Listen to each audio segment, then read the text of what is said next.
Salam dan bahagia Bapak Ibu guru hebat. Pada kesempatan ini saya akan memaparkan koneksi antar materi modul 2.1 tentang pembelajaran berdiferensiasi. Saya Putu Eristiawati, calon guru penggerak angkatan 9 dari SMA Negeri 2 Gerung, Kabupaten Lombok Barat. Pertama-tama saya akan membahas apa yang dimaksud dengan pembelajaran berdiferensiasi. Pembelajaran berdiferensiasi adalah serangkaian keputusan masuk akal atau common sense yang dibuat oleh guru dan berorientasi kepada kebutuhan murid. Guru yang mengimplementasikan pembelajaran berdiferensiasi selalu melakukan upaya yang konsisten untuk merespon kebutuhan belajar murid. Diadaptasi dari Tomlinson tahun 1999. Pada pembelajaran berdiferensiasi melibatkan proses yang komprehensif dan fleksibel, mencakup perencanaan, persiapan, dan penyampaian pengajaran untuk mengakomodasi keragaman kebutuhan belajar murid di dalam kelas. Melalui pembelajaran berdiferensiasi, guru mempertimbangkan siapa yang mereka ajar, apa yang mereka ajarkan, di mana dan bagaimana mereka belajar. Jadi, dapat pula dikatakan bahwa pembelajaran berdiferensiasi adalah usaha guru untuk menyesuaikan proses pembelajaran di kelas untuk memenuhi kebutuhan belajar individu murid. Selanjutnya, bagaimana pembelajaran berdiferensiasi ini dapat dilakukan di kelas? Cara untuk dapat menerapkan pembelajaran berdiferensiasi di kelas, guru harus bisa mendefinisikan tujuan pembelajaran dengan jelas, mengetahui dan merespon kebutuhan murid, menciptakan lingkungan belajar yang mengundang murid untuk belajar, melakukan manajemen kelas yang efektif, dan melakukan penilaian berkelanjutan. Bagaimana pembelajaran berdiferensiasi dapat memenuhi kebutuhan belajar murid dan membantu mencapai hasil belajar yang optimal? Pembelajaran berdiferensiasi haruslah berakar pada pemenuhan kebutuhan belajar murid dan bagaimana guru merespon kebutuhan belajar tersebut. Terdapat 3 kategori kebutuhan belajar murid, yakni kesiapan belajar murid atau readiness, minat murid, dan profil belajar murid. Murid akan menunjukkan kinerja yang baik jika tugas-tugas yang diberikan sesuai dengan keterampilan dan pemahaman yang mereka miliki sebelumnya atau kesiapan belajar. Lalu, jika tugas-tugas tersebut memicu keingintahuan dalam diri seorang murid atau minat, dan tugas itu memberikan kesempatan bagi mereka untuk bekerja dengan cara yang mereka sukai atau profil belajar. Kesiapan belajar atau readiness adalah kapasitas untuk mempelajari materi, konsep, atau keterampilan baru. Pada proses ini, guru diharuskan untuk menilai pengetahuan awal dan menentukan apa yang telah murid ketahui dan di mana murid berada.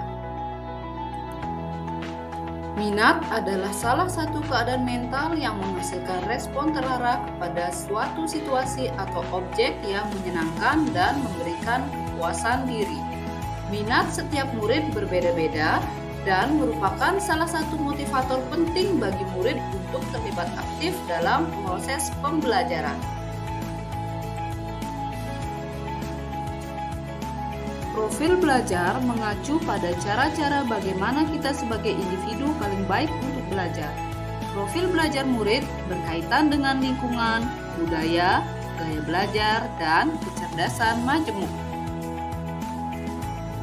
Kebutuhan belajar murid dapat diidentifikasi dengan berbagai cara, misalnya mengamati perilaku murid, mengidentifikasi pengetahuan awal murid, mereview dan merefleksi praktik pengajaran, berbicara dengan guru sebelumnya, membaca raport di kelas sebelumnya, atau menggunakan berbagai penilaian formatif dan diagnostik.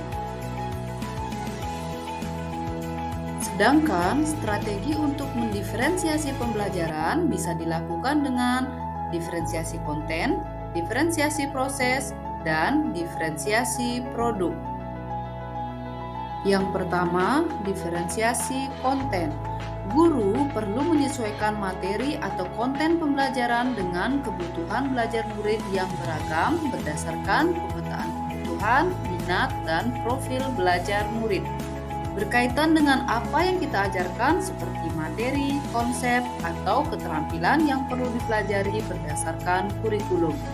Bisa dilakukan dengan membedakan pengorganisasian atau format penyampaiannya, bukan mengubah atau menurunkan standar kurikulum. Yang kedua adalah diferensiasi proses, berupa kegiatan yang memungkinkan murid berlatih dan memahami atau memaknai konten dengan cara membedakan proses yang harus dijalani oleh murid. Diferensiasi proses merujuk pada pendekatan di mana guru menyusun strategi pengajaran dan metode instruksi yang berbeda-beda untuk memenuhi kebutuhan individu atau kelompok siswa yang beragam.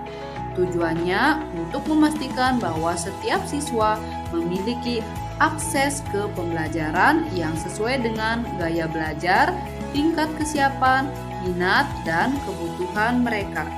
Dengan diferensiasi proses, guru dapat menciptakan pengalaman pembelajaran yang lebih relevan dan bermanfaat bagi setiap siswa. Yang ketiga adalah diferensiasi produk, yakni bukti yang menunjukkan apa yang murid telah pahami dengan cara membedakan atau memodifikasi produk sebagai hasil belajar murid, hasil latihan, penerapan, dan pengembangan apa yang telah dipelajari. Guru perlu memodifikasi tagihan produk yang akan dihasilkan murid sesuai dengan konten yang telah mereka pelajari dan proses yang telah mereka lewati.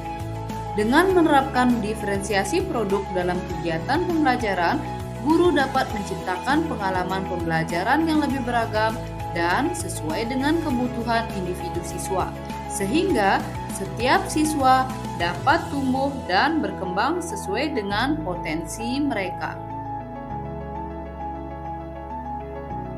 Apakah keterkaitan antara modul pembelajaran berdiferensiasi dengan modul-modul yang lain?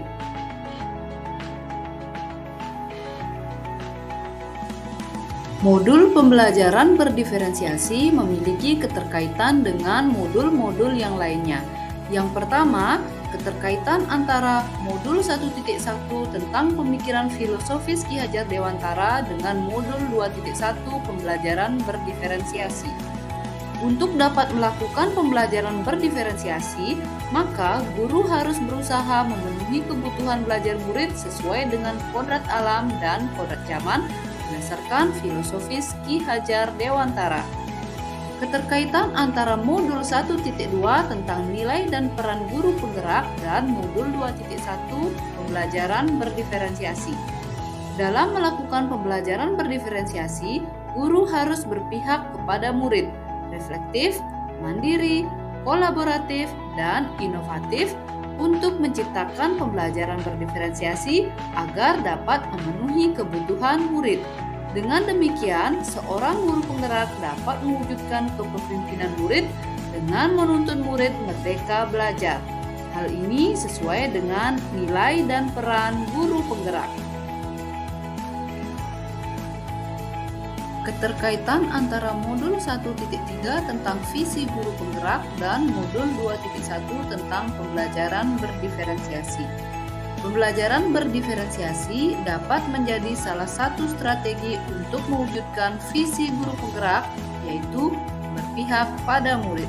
Sedangkan keterkaitan antara modul 1.4 tentang budaya positif dan modul 2.1 pembelajaran berdiferensiasi adalah dalam pelaksanaan pembelajaran berdiferensiasi antara guru dan murid harus ada kesepakatan kelas terlebih dahulu agar proses pembelajaran dapat berjalan dengan baik sesuai dengan nilai budaya positif.